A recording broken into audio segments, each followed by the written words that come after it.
Mr. Ed Laukas.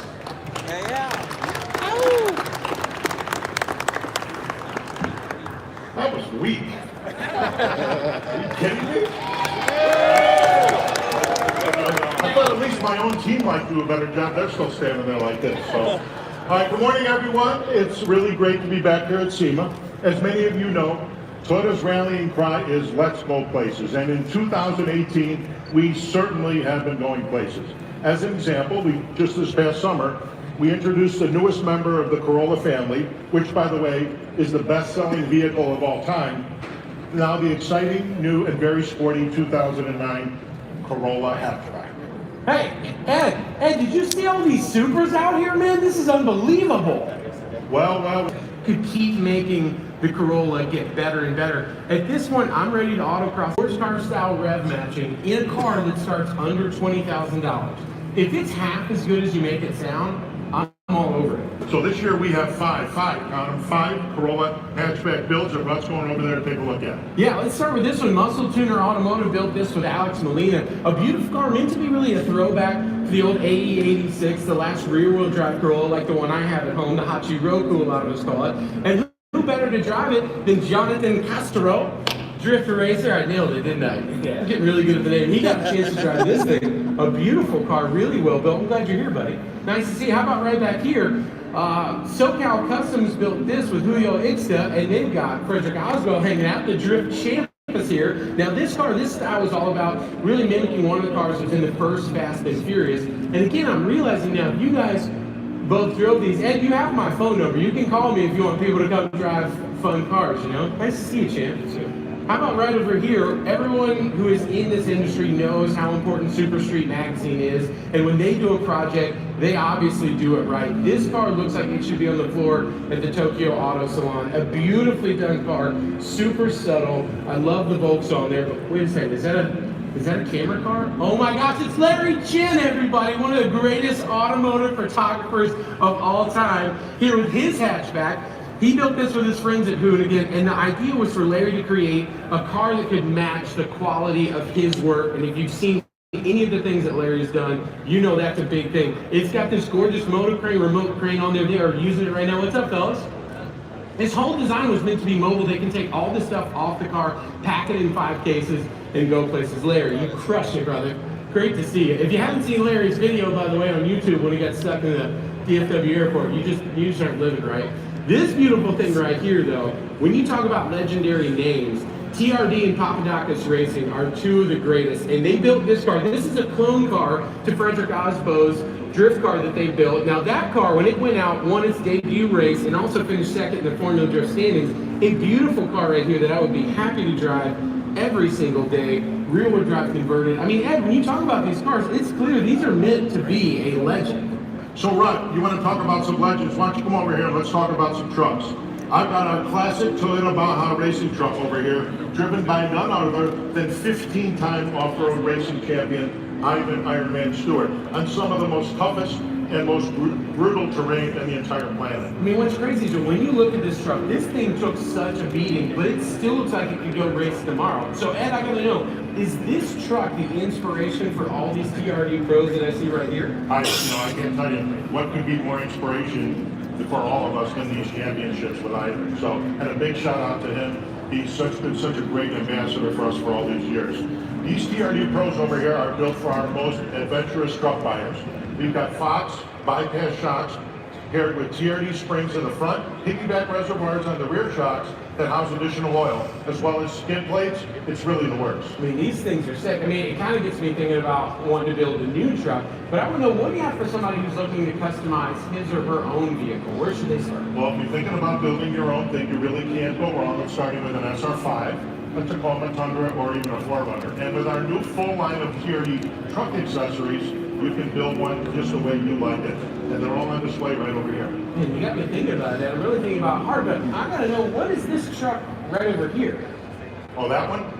Yeah. That's a very special project we built with some help from our friends in Texas, Pizza Hut. Ladies and gentlemen, I give you the Tundra High Pro. It's a Toyota Tundra powered by a Mirai hydrogen fuel cell powertrain, and it also makes Pizza Hut pizza with robots. And this is amazing. So it's able to use the Toyota hydrogen fuel cell electronic technology to power the truck and to make pizzas. That's what I'm telling you. Our guys in the Toyota Motorsports Garage worked on this and they adopted a Mirai powertrain to this Tundra. So the only thing that comes out of the tailpipe is water vapor. And it's got a virtual pizza making factory on the back. As a matter of fact, our guys call it the kitchen. So I don't know about you, but with all this running around, I'm starting to get a little bit hungry. Oh, yeah. So what do you think? Hey, Marty, want to fire this thing up? Okay, this is awesome. That looks like a robot arm opening the fridge. Yep, okay, this is happening. It's gonna put this pizza on the oven, isn't it? Yeah. Oh my god. Oh, and unlike my kids, it's gonna close the fridge door. This is great. Oven's firing up, and here we go. Wow, and just like that. And just like that, here it is into the oven. So, now while this thing's cooking, we also have one more project truck that I think you'd like to look at. Why don't we let everybody take a look at this video? Hey Ed, sorry I couldn't make it to SEMA, but I'm sure you're having a good time there in Las Vegas with my truck. Listen, you got to make sure you're not taking it for a spin yourself, okay? You said you were going to let people see it and maybe crawl in it. The fact that you're going to have it in Las Vegas means I'm not going to have it. So this thing is everywhere I go. And I'll be up the road in Park City working on Yellowstone. Hopefully it comes back without a scratch. The truck I had my eye on was this Toyota truck. So I took a little bit deeper look at it, and I ended up with the Tundra, and Toyota asked me if I'd be willing to talk about it. And I wasn't as inclined to talk about it as more maybe to show how it actually works in my life. It met a lot of requirements that I had for myself personally. I needed it to work because I work. I didn't want it to just look tough. I needed it to be tough. It worked for me, but more importantly, it worked for my wife. So if you don't think that's important, you're not getting that either. I have 3 kids, 8, 9, and 11. And the way we live our life is in the outdoors for the most part. So everything designed on that truck was to carry a lot, to carry the fun stuff. So the toys are all inside, they're all on top. And my truck, my Toyota, it takes me right to the edge. And sometimes it takes me right in the middle. When we get to where we're going, that truck empties and we start to play. Bring on the storm, bring on the thunder, blood is blood. Stand strong with your brother, bring on the storm, bring on the thunder, blood is blood. With each other. I don't know how to sell a car, but I know how to buy one. It doesn't fit. This one really fits me well. This truck goes everywhere I go. That's everywhere I am. Period. So I think if this Tundra is good enough for a Hollywood legend, it might be good enough for you. Oh, that's for sure. You know, unlike some guys who just hand the keys off and tell the shop to come up so cool, Kevin Costner was involved with this go from start to finish. He even did his own drawings that the official renderings were based on. That's right. He was totally hands-on on this project, working with the builders to develop really his ideas and make it a reality. Now, let's be honest, I think one of the most famous things he ever said is, if you build it, they will come, and clearly it's worked, because here we are. Let's take a look at this truck. As you walk around it, you see obviously the front and rear bumpers have been changed hugely. In factory, this great setup. He's got Warren winches front and rear, 4.5-inch BDS lift, method wheels, 35-inch tires. You look at the side steps even, everything about this truck says, I'm going to use this. He's got lockable storage inside, and when you take a look at this massive 2-piece rack that they built on top, you realize that he was not kidding about how hard they were going to use it. Now on the back, he's got a dual climate cooler back here. He can keep stuff hot and cold. Dual slide away racks here, jerry cans on the back for fuel. Everything that you would want to do with a truck, he's done, and it's clearly worked because it's not a show truck. This thing's got scratches on it. That really is the best part of this whole thing. This is no SEMA show queen. This is, actually saw in the video, he's actually been using it even before we brought it to SEMA. He tows his boat with it, takes it on fishing, does all kinds of great stuff with I mean, it. it's cool. He even drove to Montana for the season 2 filming of Yellowstone. And it's so cool to see someone that takes a project vehicle and then uses it for what it was actually intended for. So you guys have to be really happy about You that. know, nothing makes us happier at the end of the day than seeing our trucks actually used the way that they were designed. Oh, that's true. So how's that pizza coming? All right, I think it's rolling out of the oven right now. Let's go take a look. It's just so All right. exciting. And it's like dinner and a movie all together right here, Ed. I'm so excited. Okay. So it's only been a few minutes. Oh, look at that. The pizza There it is. is out. It is piping hot. Oh, and now the arm is going to, well, yeah, we got to cut it, right? I mean, you can't just eat. Now it's going over into the cutting tray right now. Slides it off, drops it perfectly. Aligns it in the tray.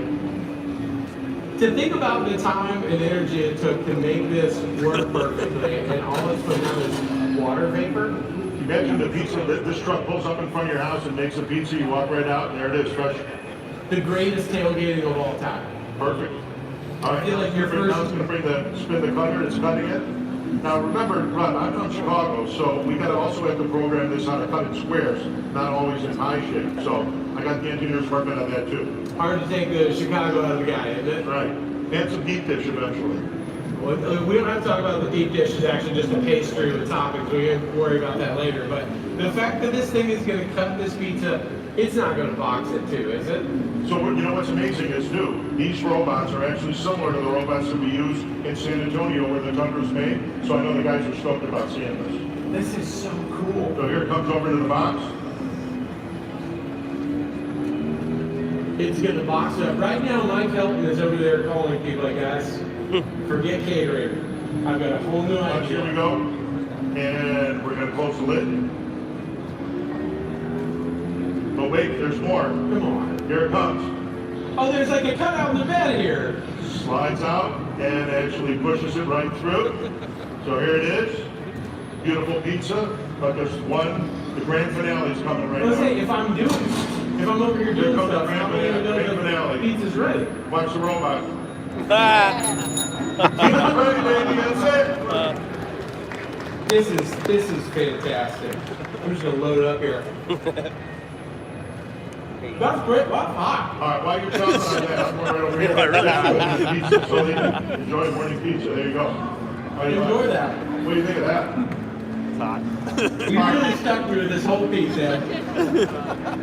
Wow, that's delicious. How was that? It made it out of the truck. That's really cool. All right, now so we got a little bit more for you to chew on here. So why don't we go take a look at these 4 generations of Supra that are over here in Manchester Oh, Lake. this is amazing. And when you talk about the Supra, how cool is it about all those owners' Supras that are outside? Yeah, you know, parked right out on the patio. We've got a bevy of customized Supras driven in here by their owners. But we like to say Toyota created the ultimate sports car when we designed the Supra. But in this true spirit of SEMA, and the aftermarket, they took our ultimate sports car and really made it into a legend. And I guess my question is, can you say icon?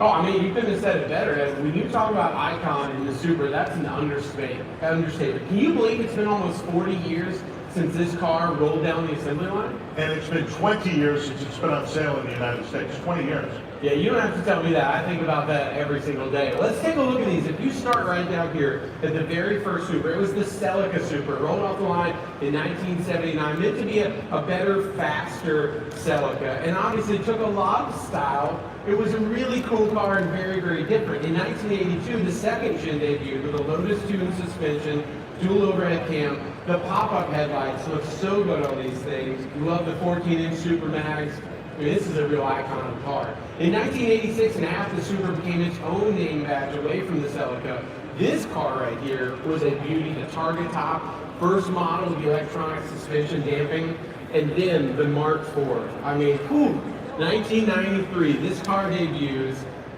Incredible 320 horsepower out of that 2JZ twin turbo Supra. Still maybe my favorite car ever made. 1998 was the last year. The best color they made was the Royal Sapphire Pearl, a true icon car. Really beautiful. I mean, I think nobody can go wrong with that. Now, I know you love Supra, but I also know you're really happy about Supra coming back to NASCAR and debuting in Daytona in February. I mean, Supra and NASCAR puts my two favorite things together. It was so cool to be in Daytona for that announcement that this car is going to be in the Xfinity Series. And how about Christopher Bell is here, who's going to be driving this in the Xfinity Series, who has had such a great year. Christopher, thanks for being here. Good luck in the championship. I know you got a pretty crazy next few weekends, but we know you can do it. So cool to see this car here, Ed, and Christopher. Christopher, you're going to be a great champion. So thanks for representing us. Appreciate it. Thank you. But I got to ask, Ed, what's this baby right over here? Now, I knew you'd ask that, so I want you to be patient. I was going to get to that. That's our super racing concept on display in North America for the very first time. And can you imagine this thing running around Nürburgring? Yeah, I can, because that's what my dreams look like. That car in the Nürburgring. That's it. I mean, the question is, though, would you really bring all of these Supras here and not tell us where you can actually go out and buy one? Because I don't think you'd just be like, oh, we made Supras 20 years ago. See you guys later. So I know you can hardly contain yourself, but I got to tell you this, you don't have to wait much longer. We finally, the worst kept secret in the whole entire industry, we finally will reveal the all-new Supra at Detroit on January 14th. January 14th. That's amazing. I just checked. I'm totally free that day. I'd love to be there. I figured you'd want to be there. Yes. And I bet you might like to get the very first one coming off the assembly line. Is this where you're telling me that I'm going to get the first Supra, Ed? Because I need to sit down. You're not, are you? No. So check this out. Next year, we're going to auction off the very first 5th generation Supra that's ever built. It's not only a one-of-a-kind Supra, but it's also serial number 20201. Numero uno. And the best part, all the proceeds will go to charity. Boy, number one in my heart, too. Can I make the first bid now? Well, first thing you have to do is show up for the auction. Okay. And the other thing you have to do is bring your wallet. Okay. All right? Ladies and gentlemen, on behalf of Toyota, I want to thank all of you for attending our press conference and checking out what we have to offer this year at SEMA. We invite you all to come in, check out these cars up close. Please take photos and post them on your social media and use hashtag Toyota as well as hashtag Let's Go Places. Thank you everyone for spending time with us this morning and hope you have a great show.